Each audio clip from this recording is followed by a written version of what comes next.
رب العالمين والصلاة والسلام على سيد الأنبياء والمرسلين وعلى آله وصحبه أجمعين ومن تبعهم بإحسان إلى يوم الدين.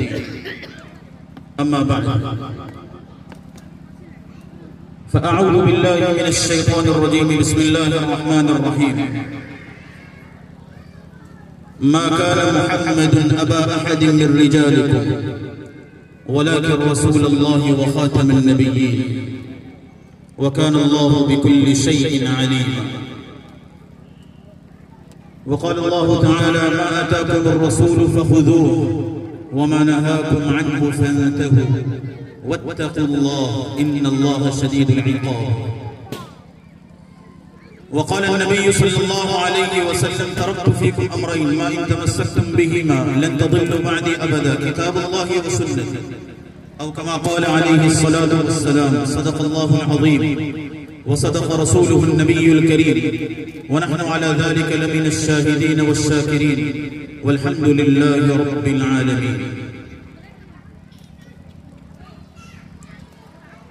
برادران محترم، عزیزان گرامی قدر، معزز و مکرم دین اسلامی بھائیوں، اسٹیج پر جلوہ افروز آج کے اس اجلاس کے صدر ذی وقار حضرت مفتی عارف صاحب مظاہری دامت برکاتہ، مدرسہ حاضہ کے محتمی اور پرنسپل حضرت مفتی رحمت اللہ صاحب مظاہری اور دیگر علماء کرام اور اراکین مدرسہ، السلام علیکم ورحمۃ اللہ وبرکاتہ۔ ویسے پردے میں بیٹھی ہوئی خواتین بھی میری ایک مخاطب ہیں، ان کا ذکر کرنا بھول گیا، اس لیے علی الاستقلال میں نے ان کو ذکر کر دیا۔ یہ جو مجلس ہے یہ سالانہ اجلاس ہے اور اندر سے آواز آ رہی ہے، خاموش رہے۔ اندر جو طالبات بیٹھی ہیں ان سے میں درخواست کرتا ہوں بالکل خاموش رہے۔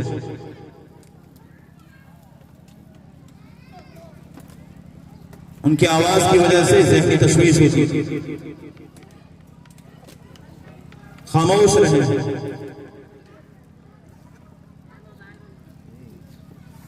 پھر یہ ختم بخاری کی مجلس ہے اور اس میں بینر کے اندر ختم نبوت کا بھی اعلان لگایا گیا، ختم رسالت، ختم نبوت۔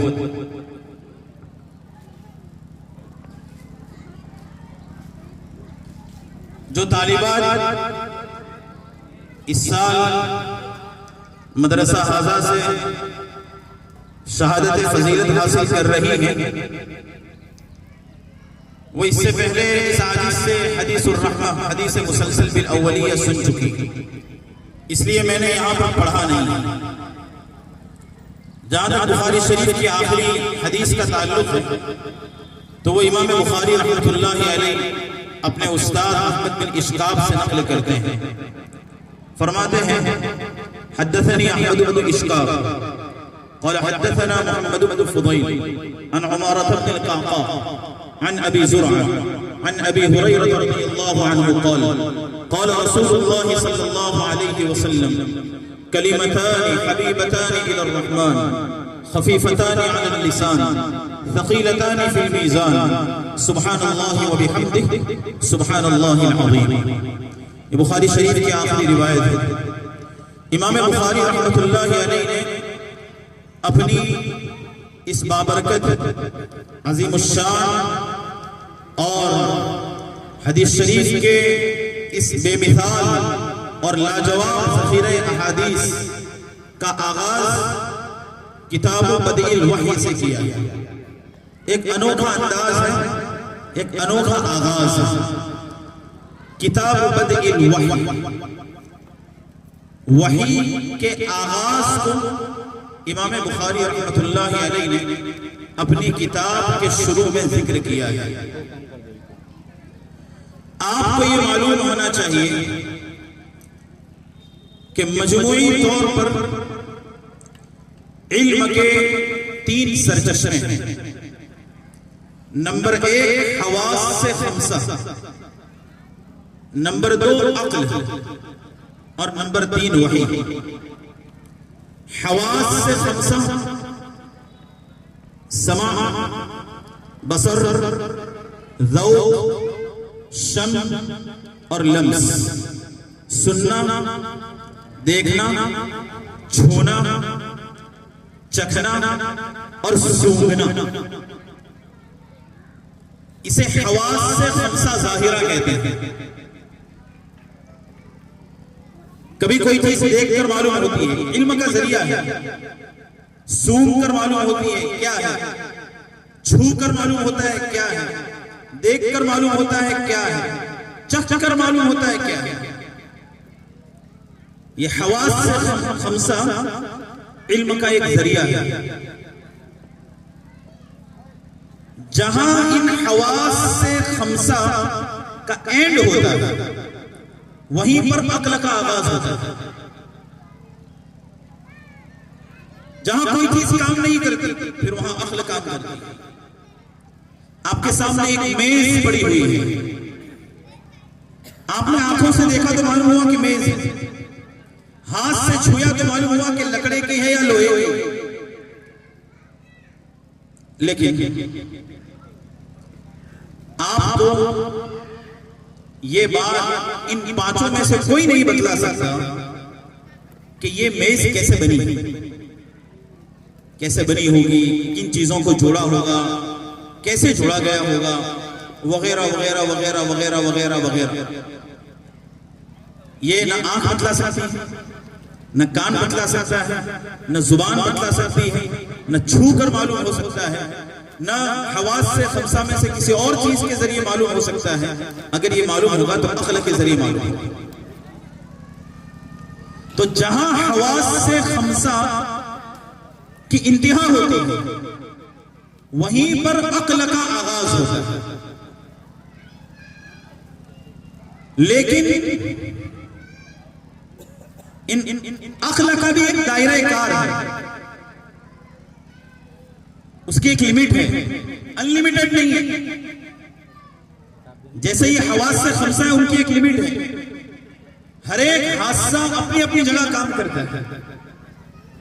مثلا آنکھ کا کام آنکھ کرتی ہے، کان نہیں کر سکتا۔ اب اگر کسی کو آنکھ سے نظر نہیں آتا تو کوئی یہ کہے کہ نظر نہیں آتا تو نہیں آتا، میں کان سے دیکھ لوں گا، ایسا نہیں ہو سکتا۔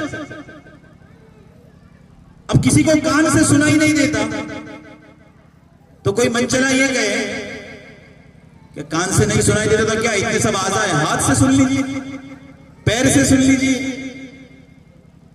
لیکن ایسا ہو نہیں سکتا، ہر ایک کا اپنا ایک دائرہ ہے۔ اسی طرح عقل کا بھی ایک دائرہ کار ہے، ایک حد تک وہ عقل کام کرتی ہے، اور جہاں عقل کی انتہا ہوتی ہے وہاں پر وحی کا آغاز ہوتا ہے۔ دنیا کے اندر خیر بھی ہے، شر بھی ہے، اچھائی بھی ہے، برائی بھی ہے، لیکن اس خیر و شر کے لیے، اچھائی اور برائی کے لیے، اللہ کی مرضی اور اللہ کی ناراضگی کے لیے ہر جگہ اگر عقل کو بنیاد بنایا جائے اور اسی کی کسوٹی پر ہر چیز کو پرکھا جائے تو انسان پھر گمراہی کی راہ پر چلا جاتا ہے۔ آج سے تقریباً 800 ساڑھے 800 سال پہلے کی بات ہے، قرامطہ اور باطنی ایک فرقہ ہے، اس کے لیڈر عبید اللہ بن حسن قیروانی، اس نے اپنے متبعین اور اپنے حواریین اور اپنے تلامذہ کے نام ایک خط لکھا تھا۔ اس میں اس نے یہ بات لکھی تھی کہ میری عقل میں یہ بات آتی نہیں۔ آدمی جب یہ کہنے لگتا ہے عقل میں نہیں آتی، سمجھ لیجئے کہ گیا، اس لیے کہ عقل میں نہیں آتی ہے، معلوم یہ ہوا کہ اس کے بعد کوئی چیز ہے۔ اگر اس کے بعد وحی ہے تو یہ سمجھ لیجئے کہ آپ کی عقل میں نہ آئے، آپ کی عقل میں آئے یا نہ آئے، وہ حرف آخر ہے، اس کے بعد کچھ نہیں.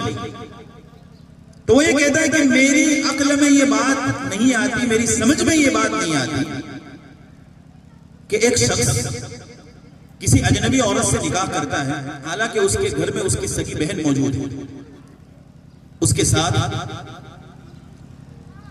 وہ رہتا ہے، اس کے مزاج کو سمجھتا ہے، کوئی زائد محنت کرنے کی ضرورت نہیں ہے.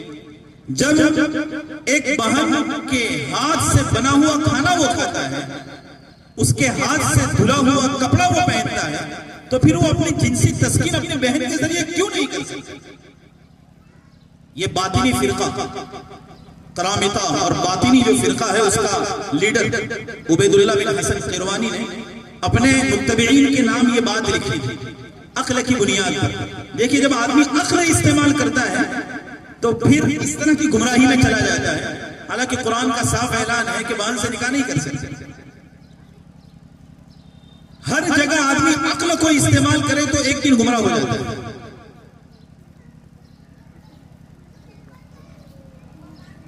تو بات یہ ہے کہ عقل کا ایک دائرہ کار ہے. جو لوگ عقل کو انتہا سمجھتے ہیں وہ بہت سی مرتبہ خیر و شر کی تمیز نہیں کر پاتے. عقل کا کوئی یونیورسل ٹروتھ نہیں ہے، یعنی کوئی انٹرنیشنل یا کوئی اصولی طور پر کوئی ایسا ضابطہ نہیں ہے کہ عقل یہی بتلائے گی. آپ کی عقل کچھ کہہ رہی، میری عقل کچھ کہہ رہی، وہ کچھ کہہ رہا ہے، یہ کچھ کہہ رہا ہے، وغیرہ وغیرہ. عقل مختلف ہو سکتی. تو عقل کا ایک دائرہ کار ہے، اس کو اسی میں استعمال کرنا چاہیے. اچھا ہے دل کے ساتھ رہے پاسبان عقل، اچھا ہے دل کے ساتھ رہے پاسبان عقل، لیکن کبھی کبھی اسے تنہا بھی چھوڑ دو. اس کو تنہا چھوڑ دینا چاہیے جب اس کے مقابلے میں وحی آ جائے. جیسے بہت سارے لوگ ہیں وہ اس زمانے میں نعوذ باللہ ملحد ہو رہے ہیں، دہریت کا شکار ہو رہے ہیں، اور وہ یہ کہہ رہے ہیں کہ ہماری عقل میں نہیں آتا کہ اس دنیا کو کوئی چلا رہا ہے. نعوذ باللہ. اگر کوئی چلا رہا ہے تو وہ نظر کیوں نہیں آتا؟ اب نظر نہیں آتا تو ماننا نہیں، اس لیے وہ ملحد ہو گئے، اللہ کا انکار کر دیا. ابھی حضرت مفتی صاحب فرما رہے تھے کہ ارتداد کی ایک آندھی چلی ہوئی اور اس علاقے میں، علاقے کے اطراف میں، یو پی میں اور ہندوستان کے مختلف علاقوں میں آئے دن بڑی تعداد میں لڑکیاں خاص طور پر اور لڑکے مرتد ہو رہے ہیں. اور میں نے سوشل میڈیا کے ذریعے بعض ویڈیوز دیکھے، اللہ معاف فرمائے، بعض لوگ اپنے ارتداد کا اعلان کر رہے ہیں، وہ کر نہیں رہے، انہیں کروایا جا رہا ہے.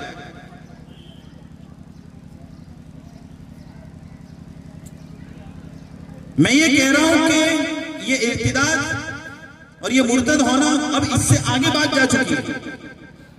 مرتد ہونے کا مطلب یہ کہ اسلام چھوڑ کر کوئی دوسرا مذہب اختیار کرنا.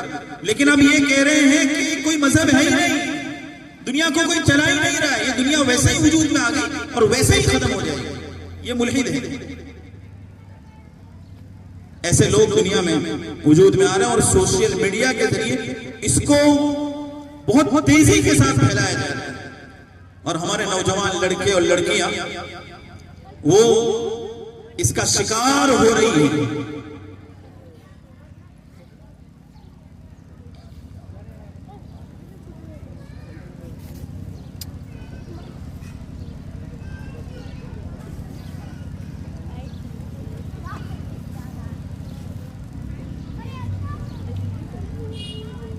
ابھی جو ہمارا معاشرہ ہے، یہ جو نوجوانوں کا طبقہ بیٹھا ہوا ہے، اسے زینڈر سے کہا جاتا ہے. یہ جو زینڈر ہے اور یہ جو مجمع ہے، آخری 15-20 سال کے اندر جو لوگ پیدا ہوئے ہیں، انہوں نے آنکھیں ہی کھولی ہیں موبائل کی دنیا کے اندر. یہ لوگ اٹھتے ہیں تو موبائل، سوتے ہیں تو موبائل، چلتے ہیں تو موبائل، گھومتے ہیں تو موبائل، اور بعض لوگ بیت الخلاء میں بھی موبائل استعمال کرتے ہیں. موبائل ہی کے اندر یہ پلے ہیں، بڑھے ہیں اور اسی کے اندر ان کی پوری زندگی گزری ہے. اب اس کے ذریعے جو چیزیں آ رہی ہیں، لوگ بڑی تعداد میں ان چیزوں کو پڑھ کر یا تو مرتد ہو رہے ہیں یا ملحد ہو رہے ہیں یا گمراہ کن اور گمراہ عقائد کا شکار ہو رہے ہیں۔ اس لیے اگر ان چیزوں سے بچنا ہے تو سب سے پہلے اپنے آپ کو اس موبائل کے فتنے سے بچانا ہوگا۔ یہ بہت بڑا فتنہ ہے۔ یہ جو کتابیں ماشاءاللہ سامنے رکھی ہوئی ہیں، کتابیں ہی ہیں انعام کے طور پر۔ آج یہ کتابیں کوئی نہیں پڑھتا، لوگ موبائل پڑھتے ہیں، کتابیں کوئی نہیں دیکھتے۔ ایک صاحب نے کچھ دنوں پہلے اسٹیٹس رکھا تھا کہ جی یہ چاہتا ہے کہ ایک بڑی مارکیٹ کے اندر ایک بہت بڑی عالمی لائبریری کھولے اور اس کے دروازے 24 گھنٹے تک کھلے رکھو اور انتظار کرو کہ کوئی چور آ جائے جو کوئی کتاب چوری کر کے لے جائے۔ اگر ایسا ہو جائے تو میں سرے بازار رقص کروں گا اور ناچوں گا کہ کسی نے ایک کتاب چوری کر لی۔ ان کے کہنے کا مقصد یہ تھا کہ آج لوگ کتابوں سے اتنے دور ہو گئے ہیں کہ اگر 24 گھنٹے لائبریری کھلی رکھی جائے اور اعلیٰ سے اعلیٰ اور مہنگی سے مہنگی کتابیں رکھی جائے تب بھی آپ کو کتاب کا کوئی چور نہیں ملے گا۔ لوگ کتاب سے اتنا دور ہو گئے۔ آج لوگ پڑھ رہے ہیں موبائل کے ذریعے، یہاں تک کہ بعض ملکوں کے اندر کتابوں کے اوپر پابندی لگا دی گئی۔ ابھی میں کچھ دنوں پہلے ایک مضمون پڑھ رہا تھا، پھر انہوں نے رجوع بھی کیا کچھ سالوں پہلے، یہ ٹیب کے ذریعے اور لیپ ٹاپ کے ذریعے اسکول میں تعلیم ہوتی تھی۔ کسی ملک کا میں اس کا جو ایک انٹرویو یا کوئی اس طرح کا کوئی مضمون تھا اس سے متعلق پڑھ رہا تھا، تو وہاں پر پابندی لگا دی گئی تھی کتابوں پر۔ طالب علم آئے گا، اسٹوڈنٹ آئے گا تو وہ ٹیب لے کر آئے گا، اسی میں پڑھے گا۔ لیکن کچھ سال ہوئے تو لوگ مختلف بیماریوں کا شکار ہو گئے، آنکھوں کی بیماری، ذہنی بیماریاں، ذہنی تناؤ، دباؤ، ٹینشن وغیرہ وغیرہ وغیرہ۔ تو پھر انہوں نے اولڈ از گولڈ، پھر اب دقیانوسی کی طرف آ گئے، جس کو لوگ کہتے ہیں دقیانوسیت۔ یہ سب پرانی چیزیں ہیں، وہ پرانی چیزوں ہی کے اندر مزہ ہے۔ وہ اندھیرا ہی بھلا تھا جو قدم راہ پہ تھے، یہ روشنی منزل سے بہت دور لائی ہے۔ وہ اندھیرا ہی بھلا تھا جو قدم راہ پہ تھے، یہ روشنی منزل سے بہت دور لائی ہے۔ وہ سادگی اور وہ موبائل کے نہ ہونے والا زمانہ، ذرا اس کو یاد کیجئے، کیسی محبتیں تھی لوگوں میں، لوگ کیسے بیٹھتے تھے، کیسے فتنوں سے دوری تھی، کیسے بدنگاہی سے لوگ دور تھے، آپس میں ایک دوسرے سے بات کرتے تھے، کبھی بھی زنا کا، بد نظری کا تصور بھی نہیں آتا تھا۔ اور وہ کیسا زمانہ تھا ذرا یاد کیجئے۔ اور آج کے زمانہ، آج کا جو زمانہ ہے، یہ ہم کو منزل سے بہت دور لے گئے، ہم کو احساس نہیں۔ بہرحال میں یہ بات کر رہا تھا کہ عقل کا ایک دائرہ کار ہے، اس کی ایک لمٹ ہے، یہ انلیمیٹڈ نہیں ہے۔ ہر جگہ اگر عقل کو استعمال کیا جائے گا تو آدمی ایک دن گمراہ ہو جائے گا۔ جیسے روایت میں ہے کہ آدمی یہ کہتا ہے کہ آپ کو کس نے پیدا کیا تھا، کہ جواب دے گا کہ میں اپنے والد کے ذریعے، کہ آپ کے والد ان کے والد، ان کے والد ان کے والد۔ آخر میں یہ سوال پر آ جاتا ہے، شیطان لے جاتا ہے کہ پھر اللہ کو کس نے پیدا کیا، نعوذ باللہ۔ آخر میں یہ جواب آئے گا کہ اللہ نے پیدا کیا ہے، کہ اللہ نے کس کو پیدا کیا، شیطان لے جاتا ہے اس طرح۔ اب لوگ ملحد ہو رہے ہیں بعض اس وجہ سے کہ اللہ نظر نہیں آ رہا۔ میں ہمیشہ کہتا ہوں اور ہم نے اپنے اساتذہ سے سنا کہ دنیا کے اندر ایسی انگنت چیزیں ہیں جو نظر نہیں آتی، اور لیکن آپ مانتے ہیں۔ آپ کے سر میں درد ہو رہا ہے، نظر آ رہا ہے؟ کسی کے سر میں درد ہو رہا ہو تو وہ ایک پیالی میں نکال کر بتائیں کہ یہ میرا درد ہے، دیکھ لیجیے۔ درد کبھی بھی نظر نہیں آتا، لیکن مانتے ہیں کہ نہیں مانتے؟ اب کسی کو جا کر آپ کہیں کہ میرے سر میں درد ہو رہا ہے، مجھے رخصت دے دیجیے، تو آپ کو اگر آپ کے استاد یہ کہتے ہیں جب تک درد نکال کر نہیں بتائیں گے وہاں تک میں آپ کو رخصت نہیں دوں گا، تو اسے احمق کہیں گے، بیوقوف کہیں گے کہ کیسا آدمی میری بات مانتا نہیں۔ کرنٹ جو لگتا ہے وہ نظر نہیں آتا، ایسے ہی لگ گیا، حالانکہ نظر نہیں آتا، نظر نہیں آتا اسی لیے تو لگ جاتا ہے، نظر آئے تو کیسے لگے گا؟ ہاتھ لگا اور کرنٹ لگ گیا، لیکن مانتے ہیں کہ کرنٹ ہے، درد ہوتا ہے نہیں نظر آتا ہے لیکن مانتے ہیں کہ ہے، ہوا نظر نہیں آتی پھر بھی مانتے ہیں کہ ہے، آپ کے دماغ میں جو عقل ہے جو سمجھ ہے وہ نظر نہیں آتی لیکن مانتے ہیں کہ ہے۔ اگر میں آپ کو کہہ دوں کہ آپ اپنی عقل نکال کے دکھا دو، ورنہ کہوں گا آپ بیوقوف ہیں، آپ کے اندر عقل نہیں ہے، آپ پگلے ہیں، آپ کو کتنا برا لگے گا۔ تو ایسی جو چیزیں ہیں، چھوٹی چھوٹی چیزیں، ان کو ہم مان رہے ہیں، نظر نہیں آتی ہیں، تو پھر اتنی بڑی ذات جو پورے اس کارگاہ حیات کو جو چلا رہی ہے اور اس دنیا کو چلا رہی ہے، اس کو بن دیکھے ماننے میں کیا حرج ہے؟ ساری چیزوں کو مان رہے ہیں، صرف اللہ کے ساتھ یہ سلوک ہے۔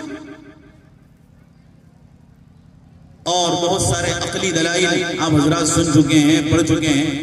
تو بہرحال بات یہ ہے کہ جب انسان عقل کے اوپر چلتا ہے تو ایک دن گمراہ ہو جاتا ہے، یہاں تک کہ مرتد نہیں بلکہ ملحد اور اللہ کا بھی انکار کر دیتا ہے۔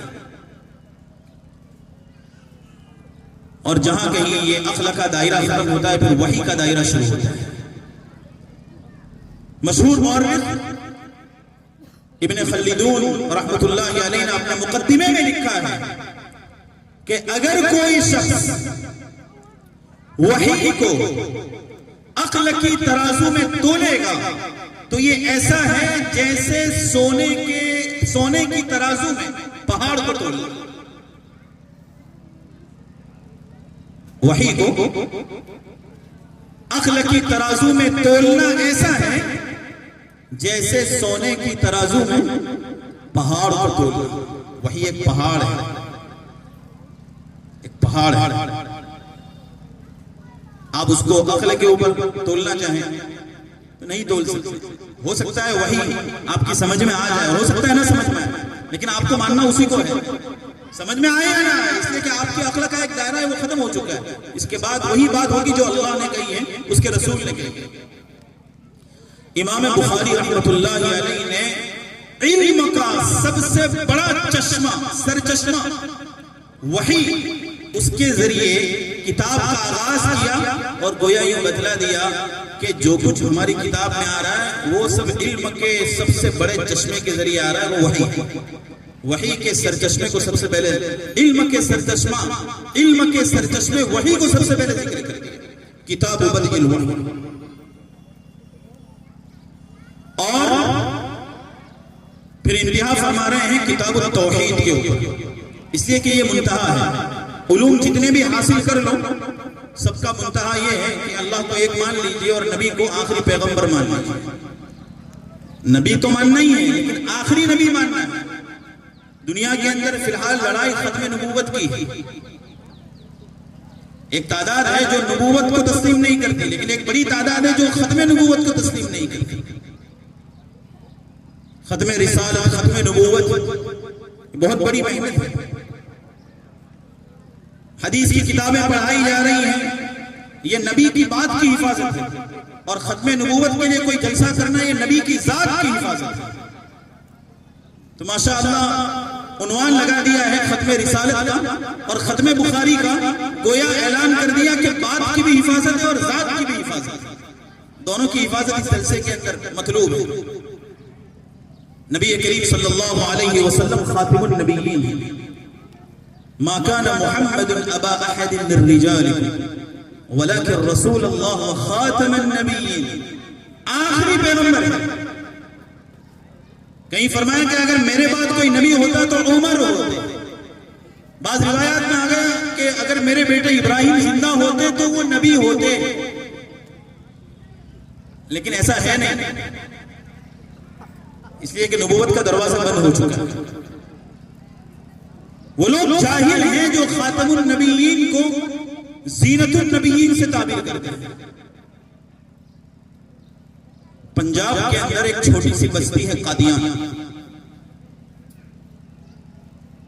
وہاں سے سالہ سال پہلے ایک شخص اٹھا اور اس نے مہدویت کا اعلان کیا، عیسیٰ ہونے کا اعلان کیا، اور پھر نبی ہونے کا اعلان کیا، اور پھر یہ بھی بتلایا کہ مجھ پر وحی آ رہی ہے۔ یہ کہاں ہوا؟ یہ پنجاب کے اندر ایک چھوٹا سا علاقہ ہے، چھوٹی سی بستی ہے جسے کہا جاتا ہے قادیان۔ اس عاجز نے وہ بستی دیکھی، میں وہاں گیا اور قادیانیوں کے جو دفاتر ہیں اور مراکز ہیں اور ان کا جو ہیڈ آفس ہے وہاں میں گئے، اس کا معائنہ کیا، بڑے شوق سے بتلا رہے تھے کہ حضرت یہاں تلاوت فرماتے تھے، یہاں پر حضرت پر وحی آئی تھی، اور یہاں پر ایسا ہوا تھا اور یہاں پر ویسا ہوا تھا۔ چونکہ ہم کو ان کے شر سے بھی بچنا تھا تو ہم بڑی لذت لے کر سن رہے تھے، ماشاءاللہ ماشاءاللہ ماشاءاللہ۔ لیکن واقعات ہم اپنے دل کا محاسبہ بھی کر رہے تھے، ایسا لگ رہا تھا کہ دل کے اندر کوئی نحوست پیوست ہو رہی، اس لیے استغفار کثرت سے کر رہے تھے۔ اور آپ کو تعجب ہوگا، حضرت عیسیٰ علیہ السلام دمشق کی جامع مسجد میں منارہ بیضا سفید منارے پر نازل ہوں گے۔ اب ظاہر سی بات ہے کہ حضرت نے عیسیٰ ہونے کا اعلان کر دیا تو وہ سفید منارہ بھی ہونا چاہیے، تو وہ سفید منارہ بھی وہاں بنا ہوا ہے۔ حضرت یہاں نازل ہوئے، بنا ہوا ہے وہاں پر۔ اور میں آپ کو یہ بتلا دوں، ہم نے معائنہ کیا، جائزہ لیا، ان سے پوچھا کہ آپ لوگ کس طرح محنت کر رہے ہیں اور کیا کر رہے ہیں۔ قادیان ایک چھوٹا سا گاؤں ہے، اس بستی کے اندر قادیانیوں کے 35 دفاتر موجود ہیں، بڑے بڑے دفتر، اور وہاں سے پوری دنیا کے اندر قادیانیت کی نشر و اشاعت ہوتی ہے۔ ہر سال ان کا سالانہ اجتماع ہوتا ہے۔ کچھ مہینوں پہلے ہی میری ملاقات ہوئی تو میں نے پوچھا کہ سال گزشتہ کی کارگزاری کیا ہے، تو بتلایا کہ سال گزشتہ کچھ انہوں نے 2 لاکھ یا 3 لاکھ یا 1.5 لاکھ کی تعداد میں لوگ قادیانی ہوئے۔ یہ بتلایا جیسے دعوت و تبلیغ کے لیے ہمارے احباب مسجد جاتے ہیں، اس طرح ان کے احباب لوگوں سے مل کر یہ دعوت چلا رہے ہیں، اور اس کی پوری نمائندگی اور پوری ادارت اور صدارت انگریزوں کے ہاتھ میں، وہیں سے فنڈنگ ہوتا ہے اور وہیں سے سب کچھ ہو رہا ہے۔ یہ جتنے بھی باطل فرقے اٹھتے ہیں، یاد رکھ لیجئے ان کے پسے پشت، ان کی پشت بنائی یہی لوگ کرتے ہیں، مسلمانوں میں انتشار پیدا کرنے کے لیے اور مسلمانوں کے درمیان فرقہ واریت پیدا کرنے کے لیے اور ان کے درمیان اختلافات پیدا کرنے کے لیے۔ تو آپ علیہ السلام خاتم النبیین، نبوت کا سلسلہ آپ پر ختم ہو چکا ہے۔ وہ آدمی جاہل ہے جو یہ کہتا ہے خاتم النبیین یعنی نبیوں کی زینت، جیسا کہ قادیانی نے اس کی تشریح کی ہے کہ نبیوں کی زینت ہے، خاتم النبیین نہیں۔ خاتم النبیین جیسے خاتم یعنی انگوٹھی، یہ ہماری انگلی کی زینت ہے، تو اسی طرح یہ نبیوں کی زینت ہے، نعوذ باللہ۔ یہ جمہور کے خلاف ہے، قرآن کی تفسیر کے خلاف ہے، صحابہ کرام رضی اللہ عنہ اجمعین کی تفسیر کے خلاف ہے، خود نبی کریم صلی اللہ علیہ وسلم کی باتوں کے خلاف ہے۔ وَلَوْ أَنَّهُمْ إِذْ ظَلَمُوا أَنفُسَهُمْ جَاءُوكَ فَاسْتَغْفَرُوا اللَّهَ وَاسْتَغْفَرَ لَهُمُ الرَّسُولُ لَوَجَدُوا اللَّهَ تَوَّابًا رَحِيمًا۔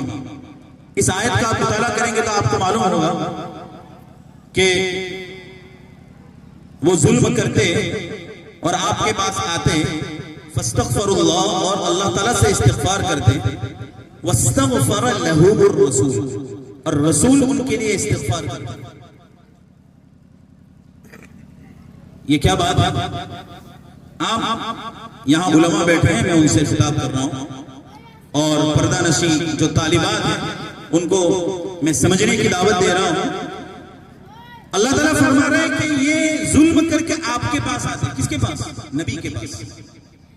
نبی کے پاس کب آتے؟ جب نبی زندہ ہوتے، جاؤک، اور انتقال کے بعد قبر پر آتا، فاستغفر اللہ، وہ اللہ سے استغفار کرتا، واستغفر لهم الرسول۔ یہاں یوں کہنا چاہیے جاؤک، کہنا چاہیے واستغفرت، آپ استغفار کرتے، لیکن قرآن نے صیغہ بدل دیا اور کہا واستغفر لهم الرسول، رسول ان کے لیے استغفار کرتا، صیغہ بدل دیا قرآن۔ آپ کے پاس آتے، اللہ سے استغفار کرتے، اور واستغفرت، اور آپ ان کے لیے اللہ سے استغفار کرتے، واستغفرت ہونا چاہیے، لیکن قرآن میں ایسا نہیں کہا، قرآن نے کہا واستغفر لهم الرسول، رسول ان کے لیے استغفار کرتا۔ اس کے ذریعے یہ معلوم ہوا کہ اگر کوئی نبی کریم صلی اللہ علیہ وسلم کی قبر اطہر پر آ کر یہ کہتا ہے کہ اے اللہ کے رسول آپ میرے لیے اللہ سے استغفار کیجئے، یہ جائز ہے، یہ مباح ہے۔ اگر کوئی آدمی آ کر یہ کہتا ہے، ڈائریکٹ مانگنا نہیں ہے اللہ کے رسول سے، اللہ کے رسول صلی اللہ علیہ وسلم سے یہ درخواست کرنا ہے کہ اللہ کے رسول آپ میرے لیے اللہ سے استغفار کیجئے، تو یہ کر سکتا ہے۔ وجہ اس کی ہے کہ قرآن کہہ رہا ہے وَاسْتَغْفَرَ لَهُمُ الرَّسُولُ، رسول ان کے لیے استغفار کریں، اس لیے کہ قرآن نے یہ صیغہ اس لیے استعمال کیا، جیسا کہ بعض مفسرین نے لکھا کہ رسول اس لیے استعمال کیا کہ یہ رسول اپنی زندگی میں بھی رسول ہیں اور جب قبر میں چلے گئے تب بھی رسول ہیں۔ وَاسْتَغْفَرَ کہہ دیتے تو یہ بات پوری نہ ہوتی، یہ فائدہ نہ ہوتا، اس لیے وَاسْتَغْفَرَ لَهُمُ الرَّسُولُ کا لَوَجَدُوا اللَّهَ تَوَّابًا رَحِيمًا۔ یہ مسئلہ درمیان میں آ گیا، اس کے اندر بہت عموم ہے اور بہت کچھ گفتگو کی جا سکتی، ہو سکتا ہے اس پر کسی کو اعتراض ہو، لیکن بہرحال بات یہ ہے کہ حقیقت یہی ہے اور یہی جو بات ہے یہ قرآن کریم سے سمجھ میں آتی ہے۔ اور آپ اگر علماء دیوبند کے فتاویٰ بھی دیکھیں گے تو اس کے ذریعے آپ کو معلوم ہوگا کہ اس سلسلے میں کوئی ایسا حرج نہیں ہے، الا یہ کہ آدمی جا کر استغاثہ کرے اور ڈائریکٹ نبی کریم صلی اللہ علیہ وسلم سے کہے کہ اللہ کے رسول مجھے یہ دے دو، میرا یہ کام کر دو، میرا ویسا کر دو، تو یہ مباح نہیں، لیکن ذریعہ اور توسل یہ مباح ہے، آدمی وسیلہ اختیار کر سکتا ہے۔ بہرحال بات یہ ہے کہ آپ علیہ الصلوۃ والسلام یہ خاتم النبیین ہیں، اور چونکہ بات آ گئی ہے قبر میں آپ علیہ الصلوۃ والسلام زندہ ہیں، یہ ہمارا عقیدہ ہے، جمہور کا عقیدہ ہے، اور اس کے دلائل آپ حضرات متعدد مرتبہ سن چکے ہیں کہ نبی کریم صلی اللہ علیہ وسلم قبر میں زندہ ہیں۔ ان الانبیاء لم یورثوا دینارا ولا درہما، انبیاء وراثت میں نہ درہم چھوڑتے نہ دینار چھوڑتے، روپے پیسے اور زمینیں نہیں چھوڑتے، وہ تو وراثت کے اندر علم کو چھوڑ کر جاتے ہیں۔ وراثت اس کی ہوتی ہے جو مردہ ہو، جب نبی قبر میں زندہ ہے تو وراثت کیسے ہو؟ یہ علامت ہے اس بات کی کہ وہ زندہ ہے، وراثت مردے کی ہوتی ہے۔ نبی کی بیوی سے کوئی نکاح نہیں کر سکتا، اس لیے کہ اس عورت سے نکاح کیا جا سکتا ہے جس کے شوہر کا انتقال ہو گیا ہو۔ جب نبی قبر میں زندہ ہے تو اس کی بیوی سے نکاح کرنا کیسے جائز ہو؟ وہ تو امہات المؤمنین ہیں، وہ نبی کی بیوی ہے اور نبی قبر میں زندہ ہے، زندہ کی بیوی سے کوئی دوسرا نکاح نہیں کر سکتا۔ بہرحال باتیں بہت زیادہ ہیں۔ امام بخاری رحمۃ اللہ علیہ نے علم کے سب سے آخری اور عظیم سرچشمے وحی کے ذریعے کتاب کا آغاز کیا، اور کتاب التوحید پر اپنی کتاب کو ختم کر کے یہ بتلا دیا کہ یہی اصل بنیاد ہے۔ شاعر حضرت شیخ زکریا رحمۃ اللہ علیہ نے کہیں بیان کیا یا کہیں پر لکھا ہے کہ آدمی زندگی پر جو نمازیں پڑھتا ہے، جو اعمال خیر کرتا ہے، جو سبحان اللہ کہتا ہے، جو الحمدللہ، جو اللہ اکبر جتنی بھی تگودو کرتا ہے، ان سب کا مقصد یہ ہے کہ مرتے وقت لا الہ الا اللہ محمد الرسول اللہ یہ حاصل ہو جائے، ایمان پر خاتمہ ہو جائے۔ اس لیے خاتمہ بھی کتاب التوحید پر کر دیا کہ اصل مقصد تو یہ ہے کہ خاتمہ توحید کے اوپر ہو، تب جا کر اس کتاب کو پڑھنے کا فائدہ ہوگا۔ اور اس کے لیے ضرورت اس بات کی ہے کہ ہم اپنی زندگی کو قرآن و سنت کے سانچے میں ڈھالیں۔ امام بخاری رحمۃ اللہ علیہ نے سبحان اللہ و بحمدہ سبحان اللہ العظیم کے اوپر کتاب کو ختم کیا۔ کتاب کا آغاز کیا تھا حدثنا الحمیدی، عبداللہ بن زبیر ان کا نام ہے، اور یہ حمیدی ہے، حمیدی مکی ہے۔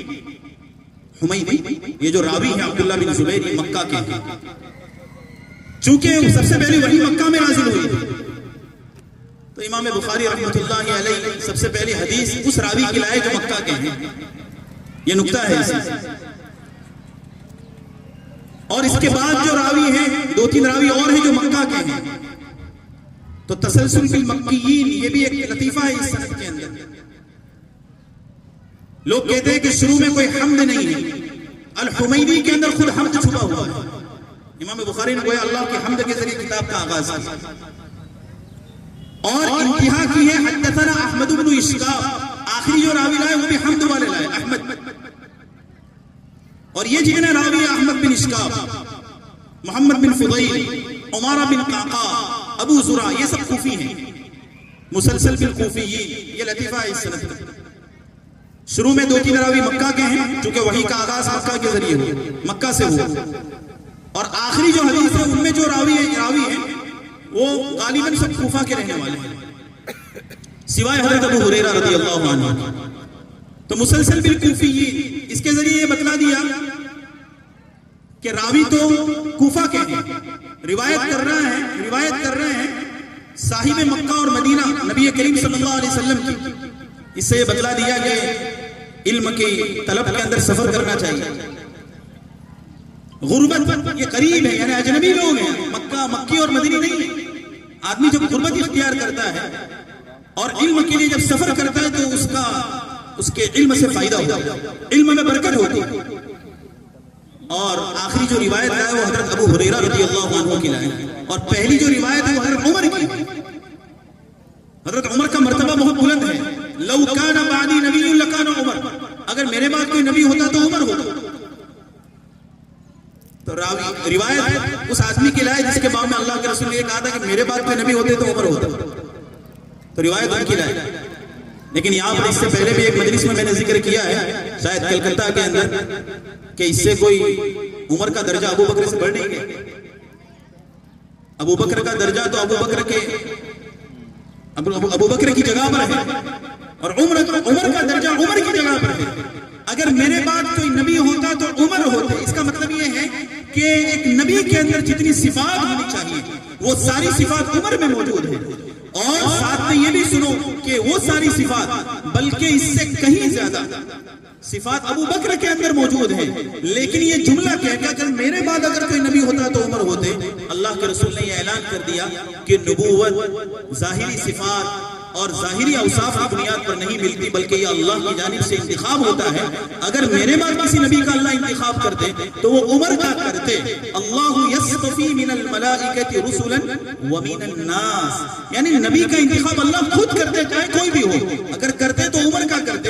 معلوم یہ ہوا کہ اللہ کے رسول صلی اللہ علیہ وسلم نے یہ استفاء خداوندی یعنی نبوت کے سلسلے میں اللہ کی چوائس ہوتی ہے، اللہ کا انتخاب ہوتا ہے، اس کا اظہار کیا، ورنہ اس کے ذریعے یہ نہیں ہے کہ عمر کا درجہ ابو بکر سے بڑھ گیا۔ ابو بکر میں بھی یہ صفات کامل درجے کی موجود تھی، لیکن اللہ کے رسول صلی اللہ علیہ وسلم نے یہ بتلایا کہ انتخاب اگر ہوتا تو عمر کا ہوتا، لیکن انتخاب ہونے والا نہیں، اس لیے کہ میں خاتم النبی وانا خاتم النبی، لا نبی بعدی، میرے بعد کوئی نبی۔ تو عمر کے ذریعے آغاز کیا۔ دوسری بات، امام بخاری رحمۃ اللہ علیہ نے الاعتصام بالکتاب والسنہ کتاب التوحید، اس کے ذریعے فرق ضالہ مضلہ کا رد کیا۔ کتاب کا آغاز کیا ہے، یوں سمجھ لیجئے کہ جو رافضہ ہیں، جو شیعہ ہیں، جو عمر کو گالی دیتے ہیں، جو حضرت عائشہ کو گالی دیتے ہیں، ان کے رد کے ذریعے کتاب کا آغاز کیا۔ جن کو شیعہ حضرت عمر کو گالی دیتے ہیں، کتاب کا آغاز کیا سمعت عمر بن الخطاب، حضرت عمر کی روایت کے ذریعے، اور گویا ان کے چہرے پر ایک تماشا لگایا کہ جس کو آپ گالی دیتے ہو ہماری کتاب کا آغاز اسی کے ذریعے۔ گویا کتاب کا آغاز بھی فرق باطلہ کے رد کے ذریعے کیا۔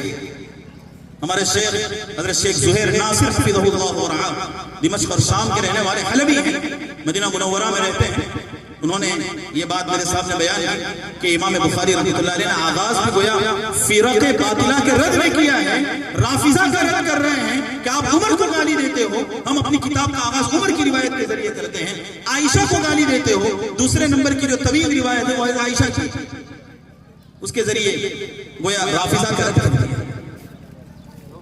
اور آخری جو روایت ہے وہ حضرت ابو ہریرہ کی، اور حضرت ابو ہریرہ رضی اللہ عنہ آپ کو معلوم ہے مکثرین میں سے، یعنی کثرت سے روایت کرنے والے صحابہ میں ان کا شمار ہے۔ حضرت ابو ہریرہ رضی اللہ عنہ کا ایسے 7 صحابہ ہیں جن کی مرویات 1000 سے زیادہ ہیں، ان کو مکثرین میں شمار کیا گیا ہے، کثرت سے روایت کرنے والے۔ جسے شاعر نے کہا ہے سبع من الصحب فوق الالف قد نقلوا، سبع من الصحب فوق الالف قد نقلوا من الحديث عن المختار خير مضر، ابو هريرة سعد جابر انس صدیقة وابن عباس كذا ابن عمر۔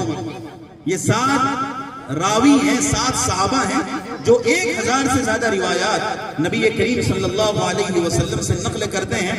حضرت ابو ہریرہ کثرت سے روایت کرنے والے ہیں، اس لیے امام بخاری رحمۃ اللہ علیہ نے اپنی کتاب کی انتہا اور کتاب کو ختم کیا حضرت ابو ہریرہ کی روایت کے ذریعے جو کثرت سے روایت کرنے والا ہے. کل حدیث ابو ہریرہ را شمار 5,672 ابو ہریرہ کی کل روایات کا شمار کرو وہ 5,374 ہے. یہ حضرت مولانا اسد اللہ رامپوری رحمۃ اللہ علیہ کا شعر ہے.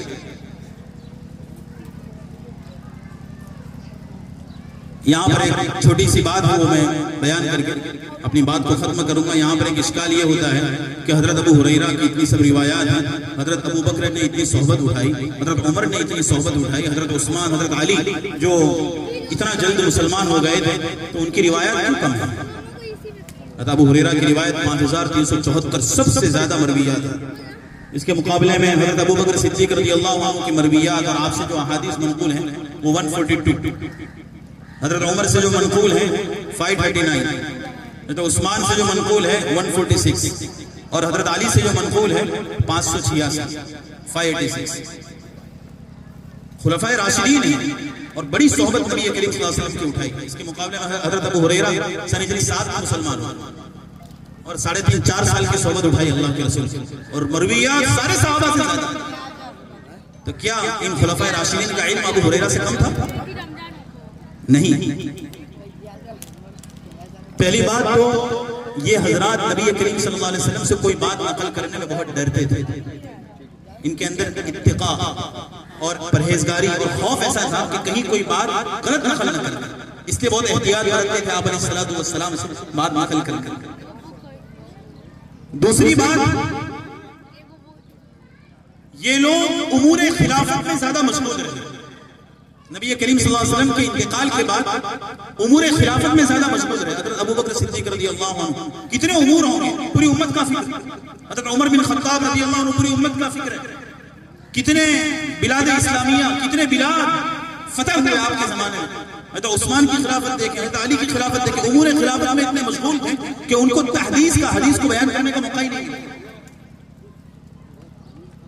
اور تیسری بات یہ ہے کہ نبی کریم صلی اللہ علیہ وسلم کی وفات کے بعد ان لوگوں نے زندگی کم پائی. ابو بکر صدیق 2-2.5 سال میں انتقال فرما گئے نبی کریم صلی اللہ علیہ وسلم کے انتقال کے بعد.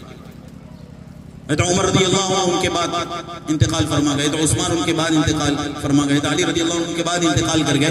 یعنی دوسرے صحابہ کو جتنی عمر ملی آپ علیہ السلام کی وفات کے بعد اور حدیث کو بیان کرنے کا جو موقع ملا, اتنا موقع خلفائے راشدین کو نہیں ملا. انہی میں حضرت ابو ہریرہ رضی اللہ عنہ کہ ان کو اللہ تعالیٰ نے ایک موقع عطا فرمایا اور آپ علیہ السلام کی احادیث کو وہ ضبط کرتے تھے, یاد کرتے تھے, اور آپ علیہ السلام نے انہیں بشارت دی تھی. انہوں نے اپنی چادر پھیلائی.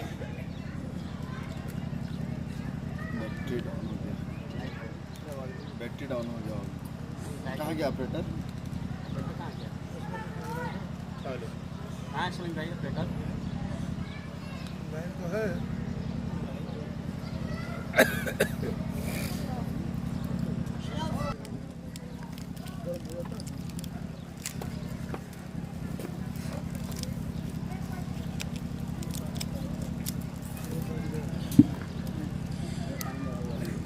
تو بہرحال حضرت ابو ہریرہ رضی اللہ عنہ کو نبی کریم صلی اللہ علیہ وسلم کی جانب سے بشارت ملی تھی. انہوں نے چادر پھیلائی اور چادر اپنے سینے سے لگا لی. اللہ کے رسول نے کہا کہ جو بھی آپ مجھ سے سنو گے, یاد کرو گے, وہ سب محفوظ رہے. تو اللہ تعالیٰ نے اس طرح نبی کریم صلی اللہ علیہ وسلم کی حفاظت, نبی کریم صلی اللہ علیہ وسلم کی احادیث کی حفاظت حضرت ابو ہریرہ رضی اللہ عنہ کے ذریعے کی.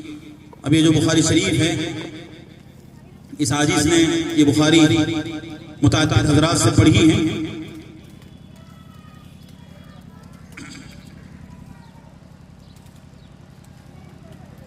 سب سے پہلے دارالعلوم فلاح دارین ترکیسر سورت گجرات کے اندر اس عاجز نے بخاری شریف کا ثلث 3 اساتذہ کرام سے پڑھا.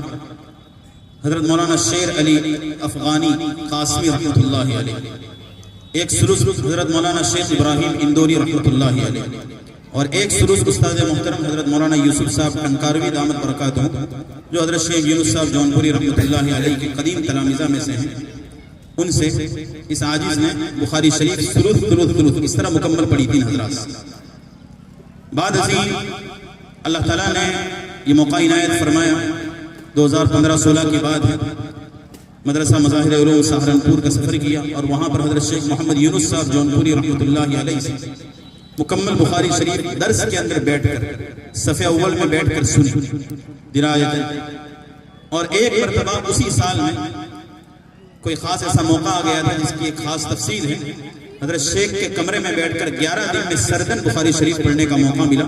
گویا اس عاجز نے 2 مرتبہ بخاری شریف حضرت شیخ محمد یونس صاحب جونپوری رحمۃ اللہ علیہ سے پڑھی. اور اس کے بعد یہ اللہ تعالیٰ کا فضل و کرم اور اساتذہ کرام والدین کی دعائیں اور اساتذہ کرام کی توجہات اور ان کی عنایات تھی کہ اللہ تعالیٰ نے اسانید حدیث سماع حدیث کا ایک خاص شوق عطا فرمایا. بعد میں بندے نے دیوبند کا سفر کیا. دیوبند میں قاسمی گیٹ کے سامنے ایک پتلی سی گلی ہے، وہاں پر ایک نابینا عالم رہتے تھے جو حضرت شیخ الاسلام مولانا حسین احمد مدنی رحمۃ اللہ علیہ کے خلیفہ تھے. حضرت حافظ محمد طیب صاحب فیض آبادی رحمۃ اللہ علیہ اس عاجز سے بڑی محبت فرماتے تھے. بندے کی ان سے ملاقات ہوئی اور انہوں نے شیخ الاسلام مولانا حسین احمد مدنی رحمۃ اللہ علیہ سے مکمل بخاری پڑھی تھی. تو اس عاجز نے 14 دن میں مکمل بخاری از اول تا آخر حضرت سے پڑھی سنائی حضرت کو محدثین متقدمین کے درس پر. اور اسی اثناء میں حضرت بحر العلوم مولانا نعمت اللہ صاحب اعظمی رحمۃ اللہ دامت برکاتہم سے اس عاجز نے بخاری شریف کا کچھ حصہ پڑھا. ان کے گھر پر بیٹھ کر سنایا. وہ کتنا حصہ ہے وہ میرے پاس لکھا ہوا ہے. بہت مختصر 100-200 احادیث. شروع میں حضرت کے گھر دولت قدے پر میں جاتا تھا اور بڑے اہتمام سے حضرت سنتے تھے اور کچھ کلام بھی فرماتے تھے. اس کے بعد پڑوس ملک میں شیخ شعیب شیخانی رحمۃ اللہ علیہ اس عاجز کے اساتذہ کرام میں نہایت عالی سند کے حامل تھے.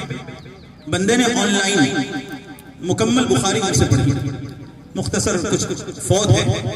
ان کا انتقال اس حالت میں ہوا کہ ہم حضرت کے پاس جلالین شریف پڑھ رہے تھے آن لائن اور ہمارا ایک ساتھی ان کے پاس موجود تھا اور آن لائن ہم سن رہے تھے اور جلالین شریف میں سورہ یاسین پڑھی جا رہی تھی. سورہ یاسین.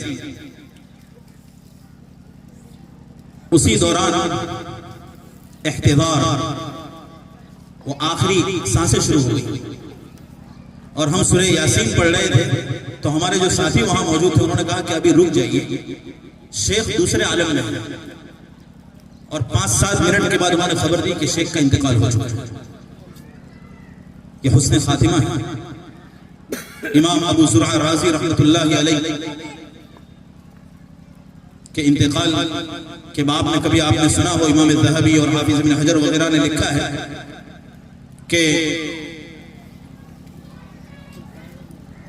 ان کی ایک خاص ہیبت تلامذہ جلدی گفتگو نہیں کر سکتے امام ابو زرع رازی رحمۃ اللہ علیہ کے سامنے. جیسا کہ ہم نے حضرت شیخ محمد یونس صاحب جونپوری رحمۃ اللہ علیہ کو دیکھا کہ کسی طالب علم کی جرات نہیں ہوتی تھی کہ حضرت کے سامنے جا کر کچھ بول دے. اسی طرح امام ابو زرع رازی رحمۃ اللہ علیہ کا جب آخری وقت آیا، اب یہ تلامذہ ہیں، حضرت کی خاص ہیبت ہے، خاص وقار ہے، اب تلقین نہیں کر سکتے کہ لا الہ الا اللہ پڑھو. شیخ کو کہیں گے لا الہ الا اللہ پڑھو، اور طلبہ کی ہمت نہیں ہوتی. اب طلبہ بیٹھے کرے کیا؟ تو ایک طالب علم نے سند پڑھنا شروع کی. زندگی بھر ہزاروں لاکھوں احادیث کے حافظ تھے امام ابو زرع رازی رحمۃ اللہ علیہ. زندگی بھر تحدیث اور حدیث کو بیان کیا تھا. تو ایک طالب علم نے حکمت کے ساتھ پڑھنا شروع کیا. من کان آخر کلامہ لا الہ الا اللہ، جس کا آخری کلام لا الہ الا اللہ وہ جنت میں داخل ہوگا. یہ پڑھنا شروع کیا. یہ نہیں پڑھا بلکہ اس کی سند پڑھی. کہا کہ حدثنا فلان قال حدثنا فلان قال حدثنا فلان قال حدثنا فلان. چونکہ زندگی بھر زندگی حدیث میں گزری تھی تو کہا جاتا ہے کما تحیون تموتون، جیسے تم زندہ رہو گے موت بھی ویسے ہی آئے گی. جب یہ سند پڑھی ایک طالب علم نے تو حضرت جو آخری عالم میں تھے، لیٹے ہوئے تھے، کمزور تھے، سند سن کر کھڑے ہوئے اور کھڑے ہو کر سند تو طالب علم نے پڑھی لیکن روایت حضرت نے پڑھی. من کان آخر کلامہ لا الہ الا اللہ. کسی لکھنے والے نے لکھا کہ ہاں پر پہنچے اور روح پرواز کر گئی. زبان کے ذریعے لا الہ الا اللہ پڑھا اور عملاً بتلا دیا دخل الجنہ، گویا میں جنت میں داخل ہو گیا ہوں. کما تحیون تموتون وکما تموتون تحشرون، جیسے تم زندہ رہو گے ویسے ہی تمہاری موت آئے گی، اور جیسے ہی تمہاری موت آئے گی ویسا ہی حشر ہوگا. تو حضرت شیخ شعیب شیخانی رحمت اللہ علیہ بہت اچھا خاتمہ ہوا اس عاجز کے شیوخ میں. میں نے سیاستہ پڑھی ہوئی، سیاستہ از اول تا آخر، شمائل موطئین، ہر کتاب میں، بعض کتابوں میں کچھ افواد ہیں، کچھ چھوٹا ہوا ہے، ورنہ یہ تقریباً سیاستہ 6 کتابیں، موطئین اور شمائل، یہ سب کتابیں شیخ سے بڑی بڑی عالی سند ہیں. اور مظفر پور میں آپ ہی کے علاقے میں ہیں، ایک سلفی مکتب فکر کے عالم تھے حضرت مولانا فضل الرحمن سلفی رحمت اللہ علیہ. بڑی عمر میں تقریباً 98-99 سال کی عمر میں انتقال ہوا. حضرت نے اس عاجز نے مظفر پور کا سفر کیا اور کئی دنوں تک میں وہاں رہا، اور حضرت سے ابو داؤد پڑھی، ابن ماجہ پڑھی، موطا گھر میں بیٹھ کر پڑھی، اور بعد میں اللہ تعالیٰ نے بخاری شریف مکمل اور مسلم مکمل حضرت سے پڑھنے کا موقع عنایت فرمایا. ان کی سند بھی بہت عالی ہے. وہ اپنے استاد محترم حضرت مولانا اسحاق آروی رحمۃ اللہ علیہ سے روایت کرتے ہیں، اور مولانا اسحاق آروی میاں نذیر حسین کے شاگرد ہیں، اور وہ شاہ اسحاق کے اور وہ شاہ عبدالعزیز کے، وہ شاہ ولی اللہ کے. اس کے علاوہ بہار ہی کے اندر پٹنہ سے کچھ دور ایک علاقہ ہے بیگو سرائی، وہاں پر ایک چھوٹی سی بستی ہے سانحہ، اس کی ایک تاریخ ہے. تو وہ سانحہ کے اندر ہمارے ایک شیخ رہتے تھے حضرت مولانا یحییٰ صاحب ندوی رحمت اللہ علیہ. آپ نے بخاری شریف حضرت مفتی عبداللطیف رحمانی رحمت اللہ علیہ سے مکمل پڑھی، اور مفتی عبداللطیف رحمانی نے بخاری مکمل حضرت مفتی لطف اللہ علی گڑھی سے پڑھی، اور حضرت مفتی لطف اللہ علی گڑھی نے بخاری مکمل مولانا عنایت احمد کاکوری، بہت مشہور و معروف عالم دین اور جنگ آزادی کے بہت ممتاز مجاہد گزرے ہیں، مالٹا کی جیل میں رہے ہیں، اور اسی جیل کے اندر صرف کی مشہور و معروف کتاب علم الصیغہ لکھی ہے. یہ مولانا عنایت احمد کاکوری، ان سے مفتی لطف اللہ علی گڑھی نے مکمل بخاری پڑھی. اور مفتی عنایت احمد کاکوری جو تھے وہ شاہ اسحاق کے شاگرد تھے، اور شاہ اسحاق، شاہ عبدالعزیز اور شاہ ولی اللہ، یہ ہندوستان کی ایک عالی اور نادر سند ہے. بندے نے سانحہ کا سفر کیا اور حضرت کے گھر میں بیٹھ کر وہاں پر 10 دن میں از اول تا آخر بخاری شریف پڑھی. حضرت مولانا یحییٰ صاحب ندوی رحمۃ اللہ علیہ. یہ میں اپنی سند بیان کر رہا ہوں، کوئی فخریہ بیان نہیں کر رہا ہوں، اللہ تعالیٰ مجھے معاف فرمائے. یہ فخریہ باتیں نہیں ہیں، یہ سب اللہ کا فضل ہے، اور یہ باتیں اس لیے بیان کر رہا ہوں تاکہ دوسرے لوگوں کو بھی شوق پیدا ہو. علم کے اندر سفر کرنا چاہیے، علم کی طلب ہونی چاہیے، اور آدمی ہمیشہ طالب علم بن کر رہے، من المہد الی اللحد، یہی انسان کا حال ہونا چاہیے. اور میں خود ابھی ایک طالب علم ہوں، ابھی بھی ہمارا یہ سلسلہ جاری ہے. ہم مشائخ کے پاس سفر کرتے رہتے ہیں، پڑھتے رہتے ہیں، اور انشاءاللہ مرتے دم تک یہی سلسلہ رہے گا، من المہد الی اللحد. ایک طالب علم ہے، اور ایک طالب علم آپ کے سامنے بیان کر رہا ہے، اور کچھ بھی نہیں. حضرت مولانا یحییٰ صاحب، بعد میں اللہ تعالیٰ نے موقع عنایت فرمایا، حضرت مولانا یحییٰ صاحب ندوی رحمت اللہ علیہ کو، اس عاجز کو اللہ تعالیٰ نے توفیق عطا فرمائی. سورت کی ہم نے دعوت دی، سورت میں آئے، ایک جگہ پر حضرت نے قیام کیا، اور سورت کے اندر مکمل مسلم شریف اور مکمل ترمذی شریف پڑھنے کا اللہ تعالیٰ نے موقع عنایت فرمایا. وہاں پر شمائل بھی پڑھی اور حسن حسین وغیرہ. خیر، حضرت نہایت جید عالم دین تھے، اور علم اتنا مستحضر تھا. میں نے حضرت شیخ یونس صاحب جونپوری رحمت اللہ علیہ کے بعد کسی عالم دین کو اس طرح نہیں دیکھا جتنا علم مولانا یحییٰ صاحب کا مستحضر تھا. اور یہ برکت تھی مطالعے کی، کثرت سے مطالعہ کرتے تھے. زندگی بھر 95 ایئرز کی عمر پائی، کسی مدرسے میں نہیں پڑھایا، لیکن علم اتنا مستحضر تھا. اور دوسری ایک بہت بڑی خوبی ان کی یہ تھی کہ وہ محدث کبیر حضرت مولانا حبیب الرحمن اعظمی رحمۃ اللہ علیہ کے شاگرد خاص تھے. اس کا بھی یہ فیض تھا کہ ان کو حدیث سے خاص شغف تھا. کتابوں کی معلومات ایسی تھی کہ میں ابھی بیان نہیں کر سکتا، عقل حیران. 95 سال کا بوڑھا ایسا بیان کر رہا ہے جیسے کوئی نوجوان عالم بیان کر رہا ہے. چونکہ ہم نے خصوصی طور پر استفادہ کیا، لوگ ان سے واقف نہیں ہیں، علماء بھی واقف نہیں ہیں. آخری عمر میں اللہ تعالیٰ نے یوں سمجھ لیجئے کہ اس سلسلے سند کو محفوظ رکھنے کے لیے ان کو زندہ رکھا، اور بڑے لوگ، کافی لوگوں نے ان سے بخاری شریف پڑھی آخری عمر کے. اور پھر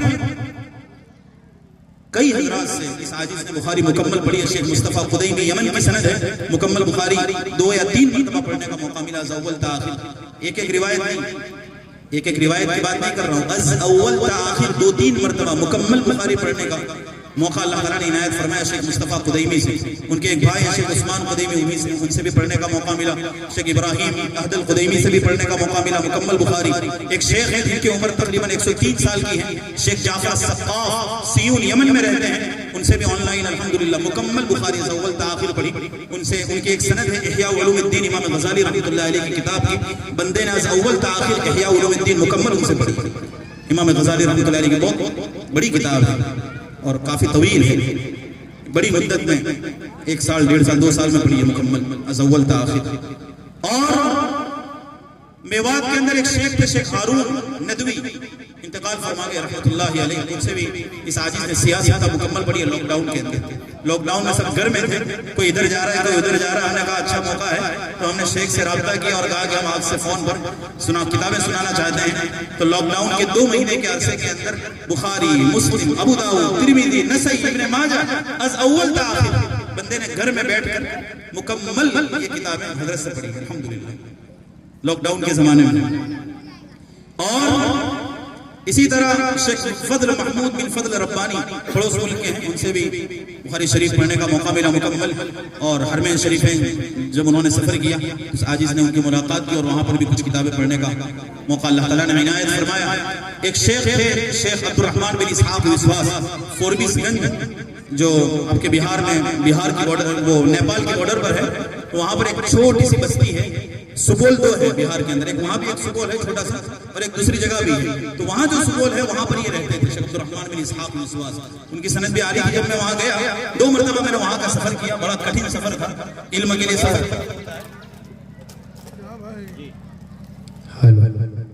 تو بات یہ ہے جب وہاں کا سفر کیا تو ان کی سماعت کافی کمزور ہو گئی, سن نہیں پاتے. تو ہم مکمل بخاری پڑھنا چاہ رہے تھے, جب سنانا شروع کیا 100 حدیثیں سنا دی. پھر میں نے پوچھا کہ آپ سن رہے ہیں, کہا کہ کچھ سن رہے ہیں کچھ نہیں سن رہے. اب سماعت کمزور ہے تو پھر اس طرح پڑھنے کا کوئی فائدہ نہیں. پھر ہم نے سوچا کہ کچھ حدیثیں پڑھ کر ان سے اجازت لیں, تو ہم نے لکھوا لیا کہ آپ ہم کو بس اجازت دے دیجیے, اس لیے کہ سماعت کمزور ہے, سن نہیں پاتے. سماعت بھی اللہ کی بہت بڑی نعمت ہے. ایک عمر کے بعد یہ سماعت اگر کمزور ہو جائے تو آدمی بہت ساری چیزوں سے محروم ہو جاتا ہے. خاص طور پر ایک محدث کی سماعت کمزور ہو جائے تو پھر وہ سن نہیں پائے گا کسی کا, پھر اس کو خود پڑھنا پڑے گا, وہ سن نہیں سکے گا. ابھی بھی پڑوس ملک کے اندر ایسے محدثین موجود ہیں جن کی اسانید بہت عالی ہے, لیکن سماعت بالکل ختم ہو گئی, سند بہت عالی ہے. اب کیا کریں, اب صرف ان سے اجازت لے سکتے ہیں. اور اجازت لینے کا ایک طریقہ ہے وجادہ, کتاب ہاتھوں ہاتھ شیخ دے دے کہ یہ کتاب میری جانب سے روایت کرو. یہی ایک طریقہ, یا شیخ خود پڑھے تو جا کر سند حاصل ہو سکتی ہے یا سماع حاصل ہو سکتا ہے. تو اللہ تعالیٰ سے دعا بھی کریں کہ اللہ ہماری سماعت آخری دم تک محفوظ رکھے, عافیت کے ساتھ, صحت کے ساتھ. بات یہ ہے کہ ایک اور شیخ تھے, میں بیان کر کے بس اپنی بات کو ختم کر رہا ہوں. ابھی ہم کو صدر مجلس حضرت مولانا مفتی عارف صاحب مظاہری دامت برکاتہم کو بھی سننا ہے. بہت معذرت چاہتا ہوں, بہت طویل وقت میں نے لے لیا. بات یہ ہے کہ ایک شیخ تھے مسند الدنیا شیخ عبد الرحمن بن عبد الحی بن عبد الکبیر کتانی رحمۃ اللہ علیہ. یہ ہمارے شیخ حضرت شیخ محمد یونس صاحب جونپوری رحمۃ اللہ علیہ کے بھی شیخ ہیں. حضرت شیخ ہیں شیخ یونس صاحب جونپوری رحمۃ اللہ علیہ حج کے موسم میں مینا کے اندر ان سے اجازت حدیث ہے شیخ عبد الرحمن کتانی رحمۃ اللہ علیہ سے مینا کے اندر. اس سے آپ کو شیخ کا شوق علم بھی معلوم ہو سکتا ہے. شیخ کی عمر 70 سال کی ہوگی, اس وقت اجازت حدیث دی شیخ عبد الرحمن بن عبد الحی کتانی. ظاہر ہے شیخ عبد الرحمن بڑی عمر کے تھے, ان کا انتقال ابھی 1-2 سال پہلے ہوا, 106 سال کے اوپر. اور وہ حضرت شیخ یونس صاحب جونپوری رحمۃ اللہ علیہ کے شیوخ میں سے ہیں, اور الحمدللہ اس عاجز کے بھی شیخ ہیں. اس عاجز نے ان کے پاس بخاری شریف کا ایک مختصر صحیح البخاری وہ حضرت سے مکمل پڑھا, مختصر صحیح البخاری. شیخ عبد الرحمن بن عبد الحی کتانی, یہ غالباً ابن ابی جمرہ نے اس کا اختصار کیا ہے, مختصر البخاری کا, یہ بخاری شریف کا اختصار کیا ہے. تو یہ اختصار مکمل از اول تا آخر حضرت شیخ عبد الرحمن بن عبد الحی قطانی رحمۃ اللہ علیہ سے اس عاجز نے سنا ہے. اور اس کے علاوہ جب ان کا حرمین شریف کا ان کا آخری سفر ہوا تو بندہ مکمل سفر میں 15 دن تک ان کے ساتھ تھا. مکہ مکرمہ میں بھی اور مدینہ منورہ میں بھی. مکہ مکرمہ میں مسند الحمیدی پڑھی اور مدینہ منورہ کے اندر موطا روایت ابی مصعب الزہری اور اس کے علاوہ شمائل المحمدیہ للامام الترمذی پڑھی گئی اور بھی کچھ قصائد پڑھے گئے. اور مسجد نبوی کے امام شیخ علی الحزیفی بہت قدیم امام ہیں, وہ شیخ سے اجازت لینے کے لیے آئے شیخ عبد الرحمن بن عبد الحی قطانی رحمۃ اللہ علیہ سے, اور یہ کہا ان کی عمر بھی 70-75 سال کی عمر ہے شیخ علی حذیفی کی, بلکہ ان سے زیادہ. تو وہ آ کر کہنے لگے شیخ عبد الرحمن بن عبد الحی قطانی, میں خود وہاں موجود تھا, کہنے لگے کہ ایک 70-75 سال کا آدمی کہہ رہا ہے کہ میری زندگی کی سب سے اعلیٰ سند اور ایسی سند جس پر میں فخر کرتا ہوں وہ ہے جو اللہ تعالیٰ نے اس عمر میں مجھے آپ کے ذریعے عطا فرمایا. کیسے اعلیٰ سند ہوگی. وہیں پر موجود تھے, ایک صاحب آئے اور آ کر کہنے لگے کہ حضرت آپ تو مصلی رسول کے امام ہیں, بہت بڑے درجے پر بڑے شرف کی بات ہے. تو فوراً شیخ علی حذیفی نے کہا ان اکرمکم عند اللہ اتقاکم, یہ کوئی شرافت کی بات نہیں ہے, اصل شرافت اور کرامت و بزرگی یہ ہے کہ آدمی متقی بن جائے, پرہیزگار بن جائے. بہرحال بات بہت زیادہ ہو گئی. میرے مشائخ نے بہتوں کا ان میں سے انتقال ہو چکا ہے, اللہ تمام کو غریق رحمت فرمائے, اعلی علیین میں اور بہشت بری میں مقام عرفہ و اعلیٰ نصیب فرمائے. اور بہت سے مشائخ ابھی باحیات ہیں, اللہ تعالیٰ عافیت کے ساتھ ان کی اعمار میں طول اور برکت عطا فرمائے. میرے مشائخ ہیں جس طرح جن کی تعداد 300 سے زائد ہے, مجھے اجازت حدیث دی ہے. میں مشائخ نے چونکہ مجھے اجازت دیتے ہوئے نصیحت نہیں کی کہ کوئی طالب آ جائے تو آپ اجازت دے دیں, تو جیسے میرے مشائخ نے مجھے اجازت دی ہے, میں اسی طرح یہ جو طالبات دور حدیث میں ہیں ان کو میں اپنی جانب سے اجازت حدیث دیتا ہوں. اجازت خاصہ و اجازت عامہ کچھ حصہ ہیں جو یہ طالبات مجھ سے سن چکی ہیں بخاری شریف کی مختلف مواضع میں, اور ابھی آخری حدیث سنی.